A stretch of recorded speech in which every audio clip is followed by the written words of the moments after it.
এখানে যে প্রাপ্য নোটের দেখো, বিকাশের বইতে প্রথম জাবেদা লিখবা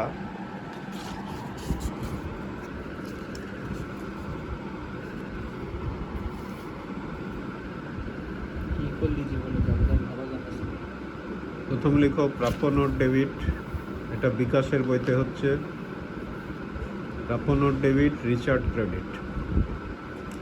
রিচার্ডের কাছ থেকে সে নোটটা পাইছে না, নোট বা বিল যাই বলো, প্রাপ্য note debit, Richard credit. Richard 25,000, 25,000। তারপরে দেখো বিকাশ এই বিলটি রূপালী ব্যাংকে বাট্টাকরণ করছে। বিকাশ বাট্টা করছে। এখন তো বিকাশেরই জাবেদা করতেছ, তো বাট্টাকরণ করলে, বাট্টাকরণ করা মানে ব্যাংক থেকে ওই নোটটা দিয়ে টাকা নিয়ে আসা, তার রূপালী ব্যাংকে ব্যালেন্স বেড়ে যাবে। লিখো নেক্সট জাবেদা রূপালী ব্যাংক ডেবিট। আর কিছু টাকা দিবে না।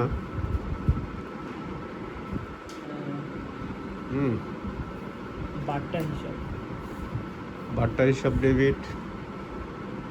আর প্রাপ্য নোট চলে যাবে প্রাপ্য নোট হিসাব ক্রেডিট।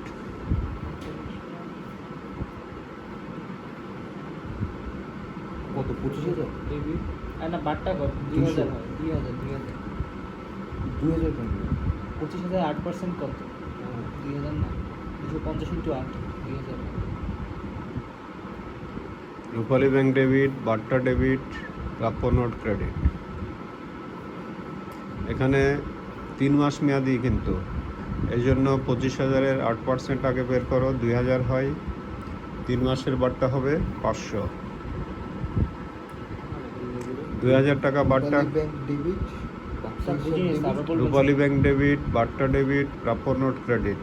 বাট্টা হিসাবটা এখানে বাট্টার পরিমাণ হবে 500, এই কারণে যে 25,000-এর 8% বের করে যে 2,000 টাকা হয়, এটা 1 বছরের বাট্টা বোঝায়।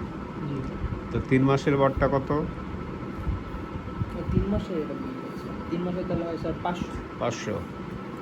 রূপালী ব্যাংক ডেবিটে লিখো 24, রূপালী ব্যাংক ডেবিটে 24,500, বাট্টাতে 500, বাট্টা ডেবিটে 500, প্রাপ্য নোট বা প্রাপ্য বিল ক্রেডিটে 25,000। সেটা কি ফেব্রুয়ারি 1 তারিখ দিব? না, তারিখ বলা তারিখ নাই, যেহেতু নির্দিষ্টভাবে তারিখ দিবা না। তারপরে যেটা ঘটছে, বাট্টা করার পর দেউলিয়া ঘোষিত হওয়ার কারণে জন মেয়াদ শেষে বিলটি পরিশোধে ব্যর্থ হয়। এই যে জন বিল পরিশোধ করেনি, এখন ব্যাংক কি বিকাশকে ধরবে না?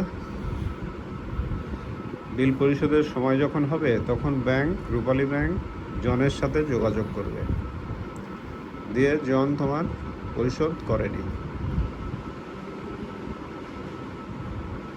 তাহলে এখন ব্যাংক কাকে ধরবে? বিকাশ।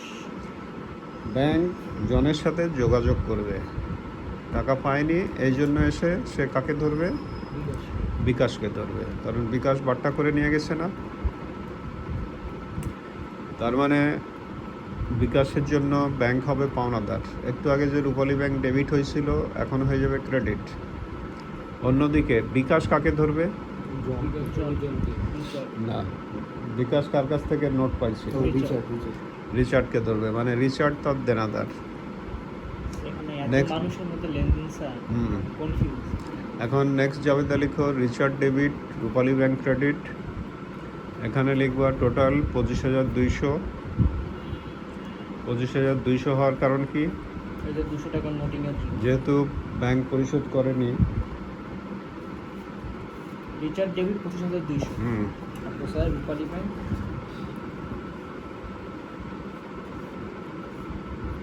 রিচার্ড ডেবিট 25,200, রূপালী ব্যাংক ক্রেডিট 25,200।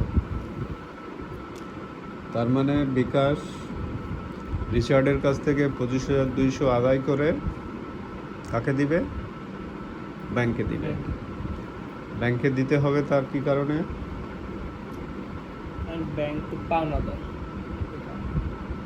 এই জন্য এটা হয়ে গেল বিকাশের জাবেদা। এরপর রূপালী ব্যাংকের জাবেদা স্যার মনে করো। করেন এবার সাধারণ জাবেদা লিখে বিকাশের হিসাব ব্র্যাকেটে লিখলেও তো হয়, বিকাশের হিসাবটা করলাম দেন রূপালী ব্যাংকের হিসাব এবার সাইডে লিখলে হবে না?